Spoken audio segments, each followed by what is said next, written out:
It's a beautiful day by all objective measures, except it's a little bit too hot, I would say. All right, so some of the things that I've been thinking about. I've been thinking about, this duality that sort of exists within inside of myself, of indifference, a growing sort of level of indifference, to all that I've ever known, to all sort of past conceptions of what is and what I believe to be true. And yet within that indifference is now space, like a profound amount of space within myself that I didn't have before. So, before I would often overthink things, spend endless time looking over my shoulder, thinking about, what I should have done, what I did wrong, and, what, how I made a fool of myself. And now, I'm learning to, instead of, going into this intellectual, trap of trying to like sort of, spin the cogs and the wheels of my mind, and looking over my shoulder. Instead, I just sort of, if I feel uncomfortable with something that I did, with some situation and how it played out, instead I just sort of like allow that feeling to exist. And then, instead of like trying to fix it through some kind of never-ending cycle inside of my mind that is basically just telling me that I'm a fuck up, I just sort of, let that go again and again, just, because that's sort of like the devil, tempting us to go in a direction that is counter to what we want out of life, and counter to life itself, essentially. For, when we listen to that voice of self-defeating doubts and self-defeating thoughts, where does it lead us? Ultimately, it sort of saps all our energy and strength, and it makes us, not want to continue living, because, if we just, are constantly looking over our shoulders and, never really feel like there's a green light to go forward, where else do we have left to go? Well, it's sometimes just going directly to the pain, I think, or usually, if not always, just going to the feeling itself, the uncomfortable feeling. Because sort of, what our mind is sort of doing covertly is, it is not actually trying to solve something, it is obscuring something that we feel uncomfortable about, something that we don't really want to deal with directly, because we sort of are afraid that in doing so, we're going to experience further pain. But, by going directly to the pain itself, and then saying, no to the mind, essentially what we're doing is saying yes to life, because pain itself is not something wrong. It's not a sign of something wrong. It's a sign of something that needs to be paid attention to. So the problem is not the pain. The problem is that we avert our eyes and our ears and our senses from pain. So, we never really truly get away from pain by going into our minds and like coming up with stories and narratives that tell us, that, oh, like if we did this and if we did that, and then, this could have happened, and then that could have happened. So what do? We become like these, people who never really live, and are sort of disconnected from the present, and are just constantly trying to escape through some strategy, but inevitably the strategy sort of takes us away from ourselves, because what we really need to do is be present with what we feel.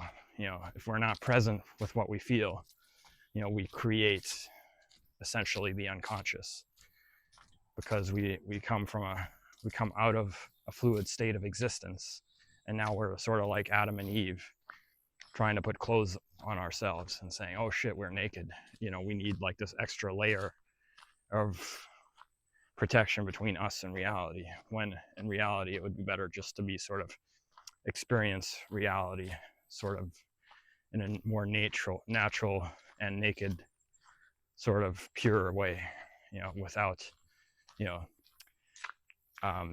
this desire to hide from God, because essentially what we're doing with this intellect is hiding from the higher self, the God self, the feeling self, the God that lives inside of us. And so, we step away from nature essentially, and then we eat of the fruit of the knowledge of good and evil. And what does that mean? Well, it's the fruit of duality, essentially. It's this fruit of self-hatred, because, the self, the higher self, is somewhat, all encompassing, and it exists within, the entire universe. So when you eat of the fruit of the knowledge of good and evil, what you're doing is dividing the world into good and evil.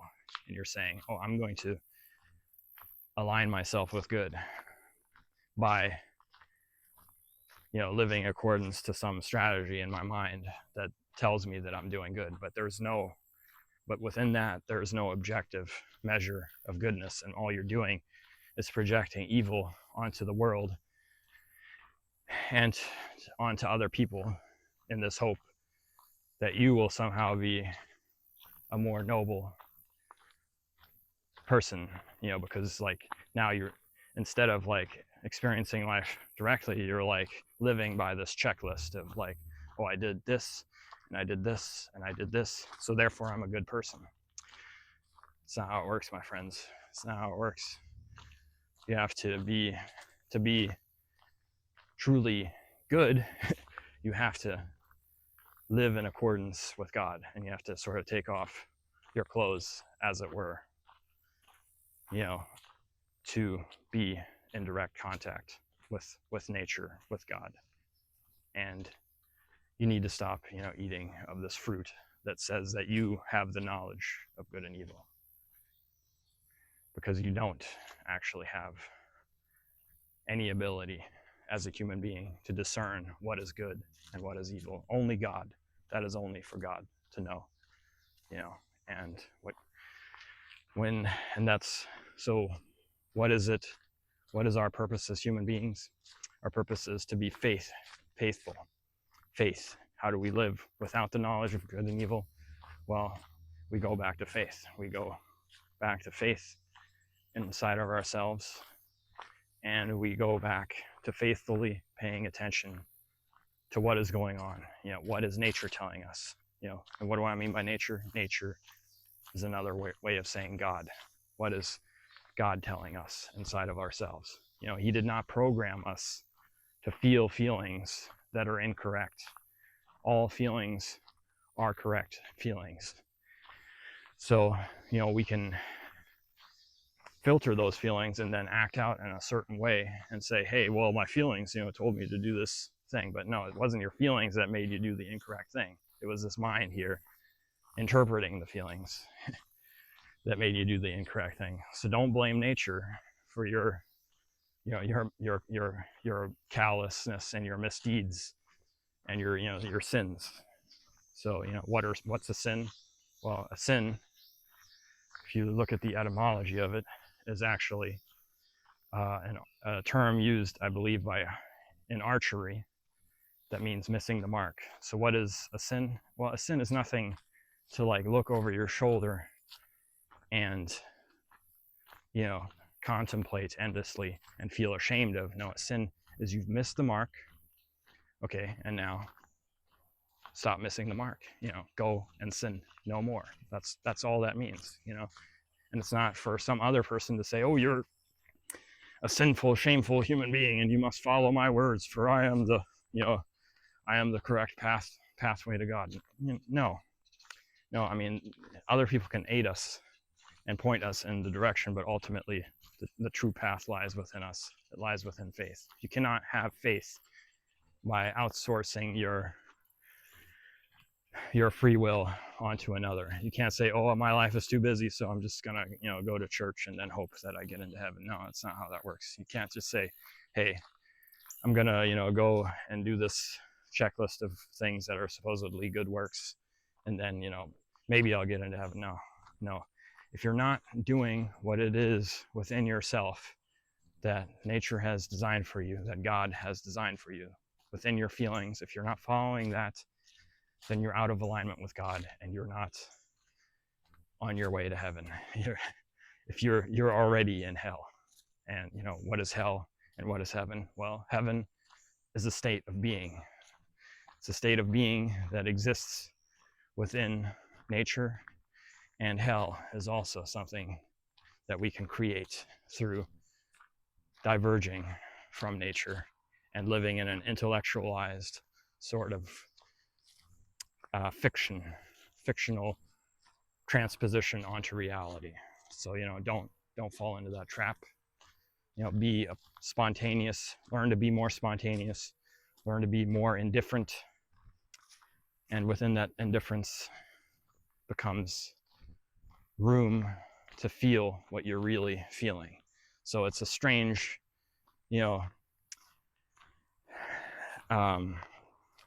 paradox perhaps for those who are not practiced in spirituality and haven't really deeply gone down the rabbit hole. But there, within the universe, the truth is there is no true opposites. There's only a continuum, a spectrum of things, and so there is no true, there's no true force opposing forces. It is all essentially the same force upon a different part of the spectrum. Anyway, and we can sort of experience reality and shift reality depending on where we align ourselves within that spectrum. So anyhow, these are some of my thoughts today. It's always feels good to exercise my verbal skills and abilities. Feel like this is part of what God wants me to do, is to sort of speak and practice speaking my thoughts, speaking the truths that I've discovered, because at the end of the day, when I go to sleep, I don't want to be thinking about how much time I've wasted, thinking about things or working towards goals that other people think are meaningful. I want to when I go to sleep, I want to feel like I fulfilled something meaningful and important to what's inside my chest. Anyhow, so love you guys. See you again soon. It's a privilege and an honor to be alive with you guys in this period of time. It's a magnificent age, and the more we free ourselves up from thoughts, the more we can begin to recognize what is truly available to us. Anyhow, have a good one.